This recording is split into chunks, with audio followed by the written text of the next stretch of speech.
Thank you. So, anyway, I say good morning again. I guess I'm starting right from where I was.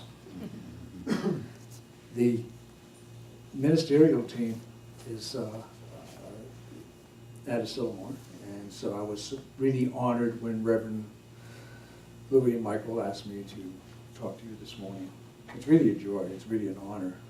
A couple weeks ago, our breakfast group, and some of our friends are here, when we're together at a breakfast group, Maggie mentioned that I'm going to be speaking today. And so somebody said, well, what are you going to talk about? And I said, well, you know, the theme for the month is freedom.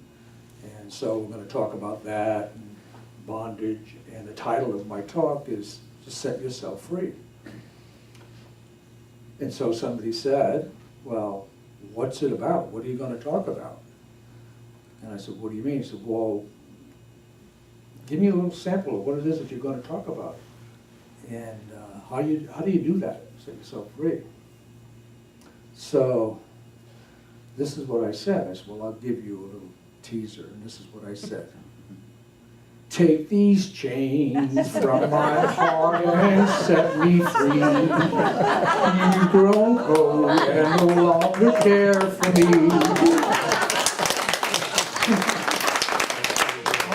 You know, there's more truth in that. You know, thanks Chris Christopherson for writing that. But, even though it may be a little needy and a little codependent, it kind of has an effect on us. So, on a more serious note, Dr. Ernest Holmes wrote on the very first page of the very first chapter, in his opening of The Science of Mind, he says, the divine plan is one of freedom. Bondage is not God ordained. Freedom is the birthright of every living soul. All instinctively feel this. The truth points to freedom under law. Thus, the inherent nature of man is forever seeking to express himself in terms of freedom. Now, freedom is defined as a personal or civic liberty, or the absence of being in slave status. And bondage, on the other hand, is servitude, enslavement, restraint, imprisonment. So if what Dr. Holmes was saying is true, then how am I being held in bondage?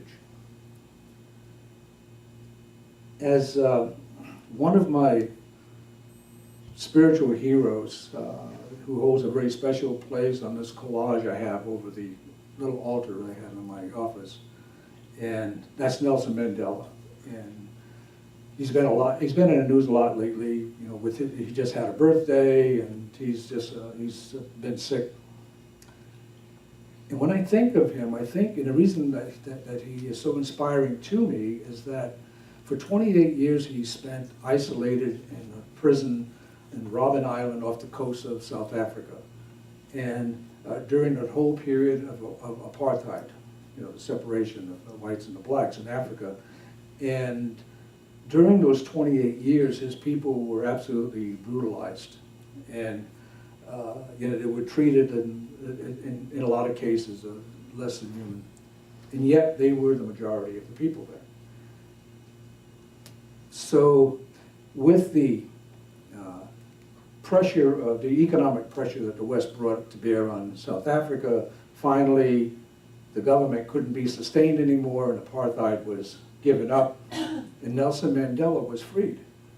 And he spent a quarter of a century there. And this is where it really comes in for me when I think about that. He spends 28 years over there while they're still brutalizing all of his people. This had been going on for 100 years. And now he's set free. And I can only imagine that if I were in that position, that I would definitely be, you know, just pretty angry. I mean, I would be seeking revenge, or at least to jail all these people that did all of these things. And what he did is what amazes me, is instead of doing that, he comes out and he gets together with Bishop Desmond Tutu, who was another hero of mine, and together they established what's called the Council of Reconciliation. In this Council of Reconciliation, all of those people who committed atrocities, either against the whites or against the blacks, were able to come forward, admit to what they did, without fear of being punished, no retribution, and to be forgiven. Now this is, for me, it's really breathtaking when I think about that. If I could do that, I'm not so sure. So when he was asked about, these things, Mandela said, "As I walked out the door toward the gate that would lead to my freedom, I knew if I didn't leave my bitterness and hatred behind, I'd still be in prison."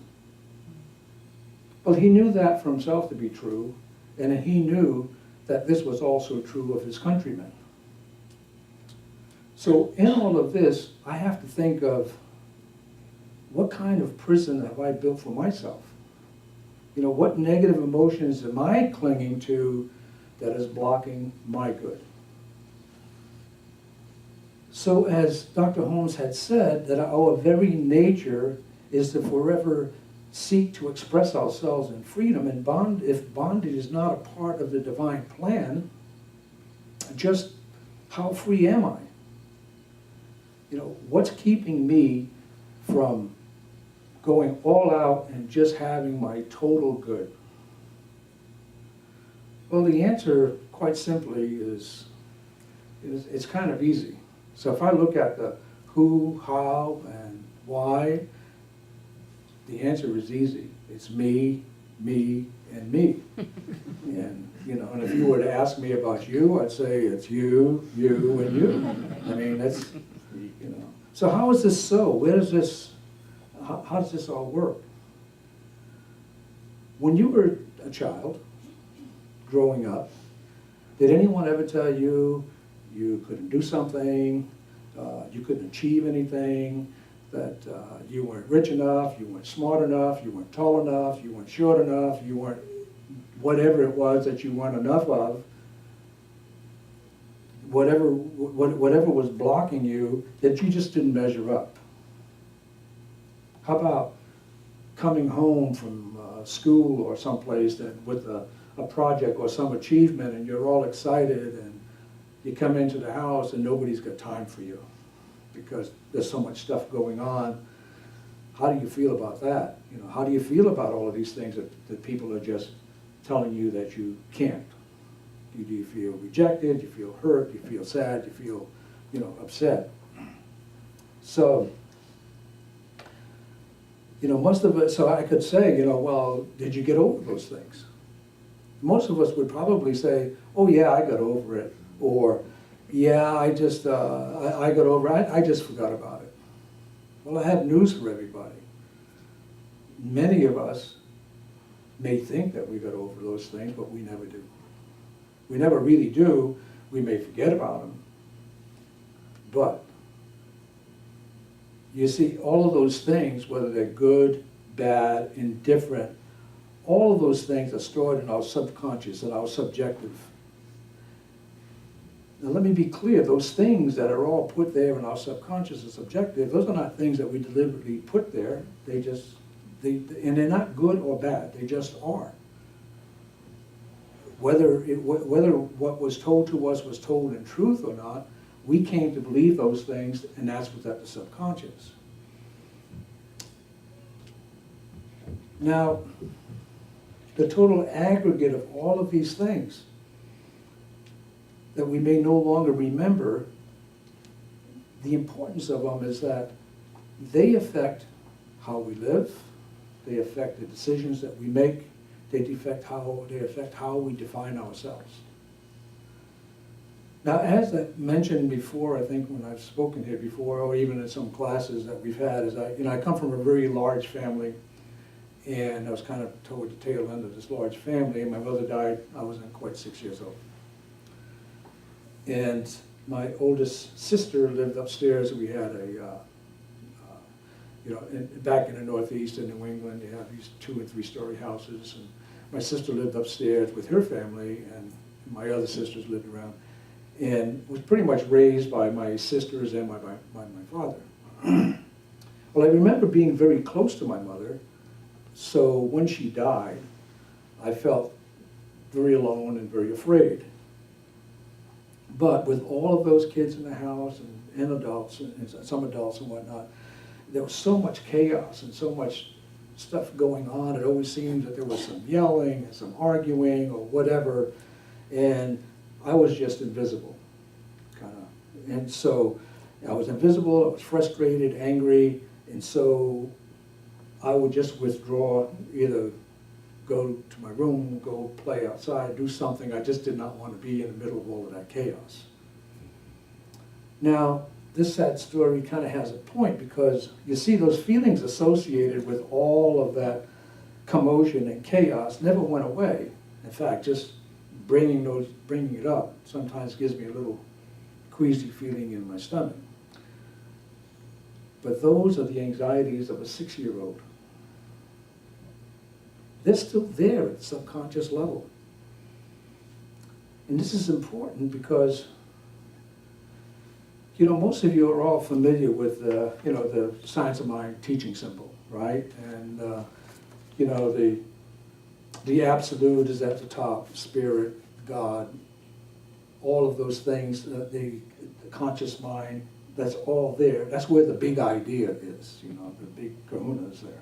So, and then of course in the middle we have the subjective or subconscious, and it's really the creative medium where everything is, where that forms what comes out to at the end.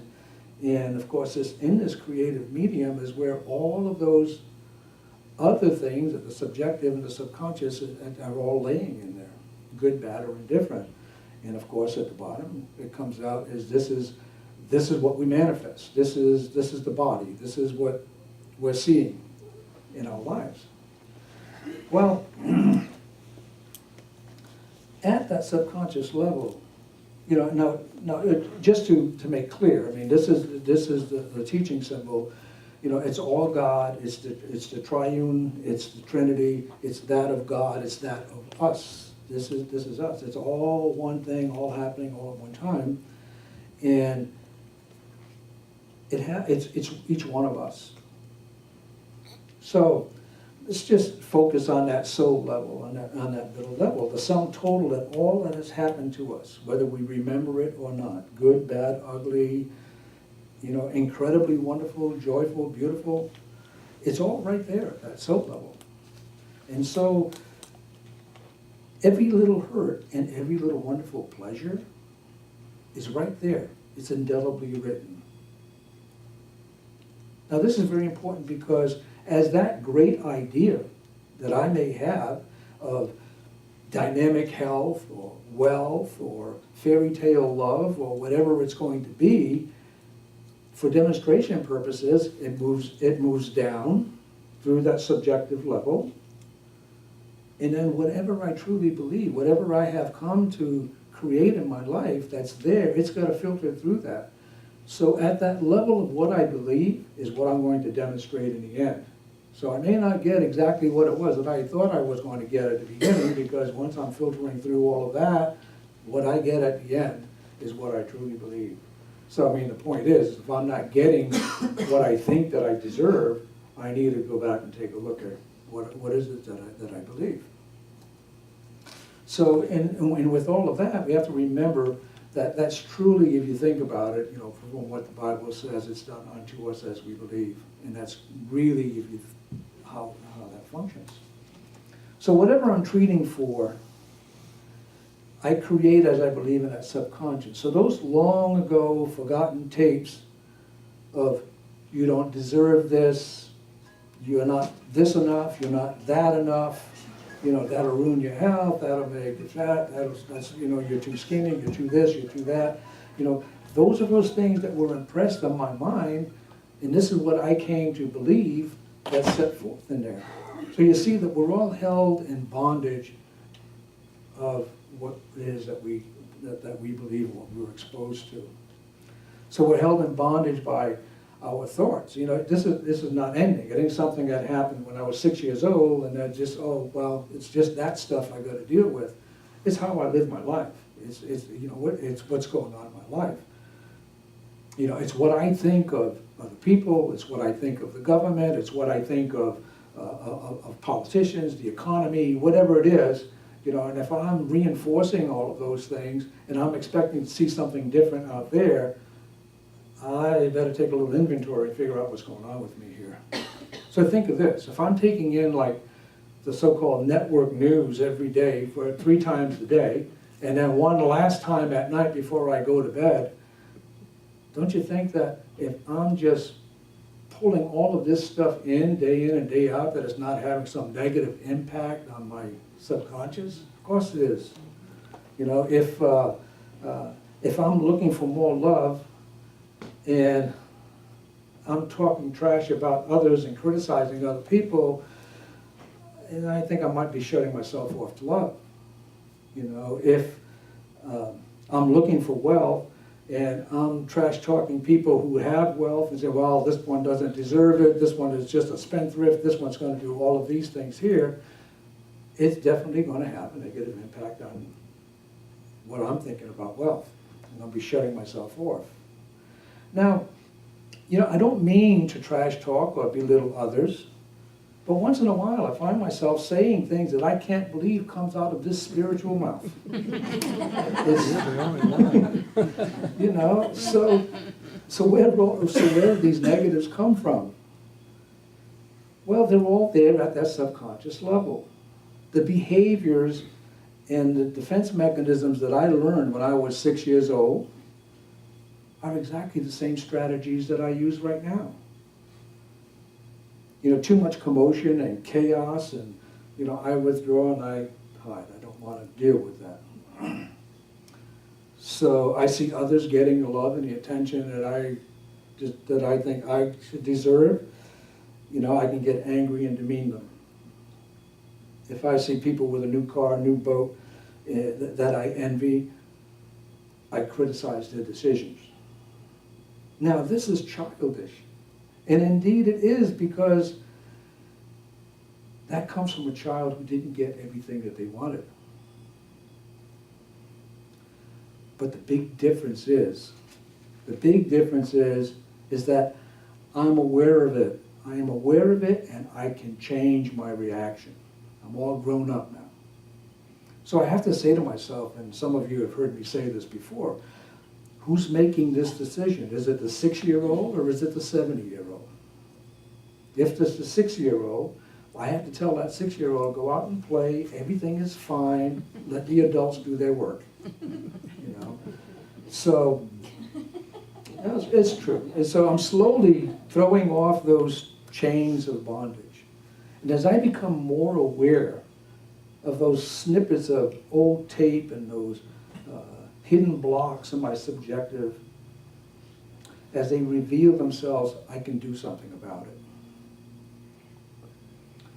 Well, because what I've learned in all of these different things I've done is that, you know, if I've got a file, say, about lack, you know, I don't deserve this, I'm lacking, and it's this big, one way of overcoming that file of lack is to build a big file of abundance and how I deserve this, and it is mine, and you know, I'm a child of God, I deserve everything.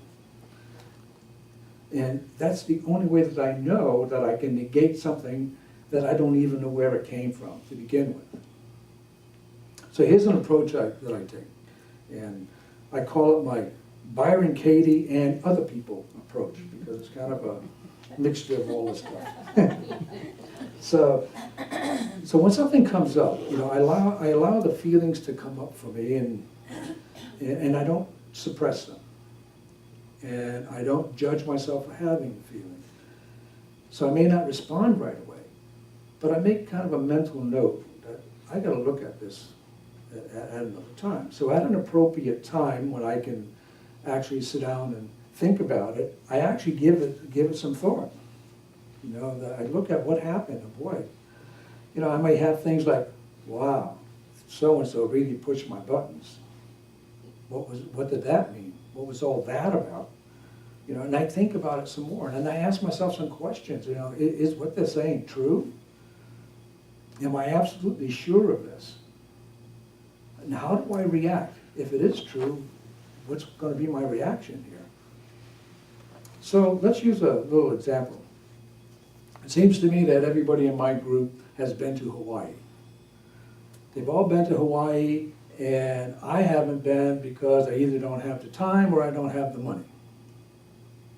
So, if I consider that, now is that true? Well, it seems like it is. You know, is it absolutely true? Well, not everybody's been to Hawaii, and if I really wanted to, I could find the time. And I may not have the money at the moment, but if I really wanted to go to Hawaii, I could get the money, and I could go to Hawaii. So, if the original statement was true that everybody's going except me, poor me, you know, then how would I feel about that? I'd probably feel angry, or I'd feel frustrated, or that I just wasn't good enough. And that's how I would react and withdraw and say, well, you know, I don't want anything to do with that, you know, heck with those people and all that stuff. So now what I have to think about is that when I'm going through this process and I know what's not true, and I know that the truth is if I wanted to go to Hawaii, I could go, I would have the money, I could make, you know, I could plan for it, I could get there. So what's the spiritual truth in all of that? And the spiritual truth in all of that is that God is my source, God is my supply, God supports me in absolutely everything that I want to do. That's the truth. So, and I know that I'm perfect, I'm whole, and I'm complete. Now, this is a bit simplified, you know, as an example, but it works in absolutely every area of my life. You know, if I feel lack, what's the spiritual truth? The spiritual truth is God is my source. If I'm feeling in poor health, what's the spiritual truth? God is the wellness that I am. And I could take any negative any perceived negative in my life, look at the spiritual truth, turn it around and know that God is perfect, I'm whole, I'm complete, I'm all of those things. Because if that's what God is, then so am I. You know, I'm put on this earth to enjoy myself. Life is supposed to be a joy. It's not supposed to be a drudgery. And I know that. And then I also have to say that for me, it's treat, treat, treat, and pray without ceasing. And when you're treating, when I'm treating, and this is something that I am so grateful that I learned when I'm treating, is that the most important thing are those first 3 steps in the treatment, in the prayer treatment. It's that connection and reconnection to source. This is where I overwrite those files. This is where I overwrite those tapes of false belief. So here's a refresher for most of you. It's what I used to teach the kids in Sunday school. You know, God is, I am, I know, thank you, over and out. But let me iterate though. This is, and I don't want to make light of it because this is it. You know, God is all that there is. God is love. God is light. God is life, peace, power, beauty, joy, everything. God is health and wealth and intelligence, and is everywhere present. That's what God is. And I am. If God is all that there is, and God is all of that, then I am all of that as well. I am created in His image and likeness. I am spirit having a human experience.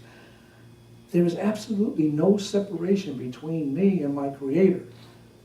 I am the embodiment of God right here and right now.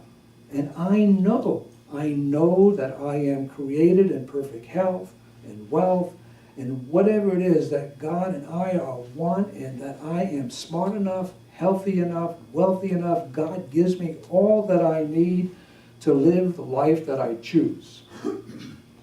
I cannot stress these steps enough because you and I have lots of these negative tapes stored in our subconscious, tapes that we don't even know exist, but they are there ready to play. Now, we cannot erase them if you don't know that they exist, but we can record over them.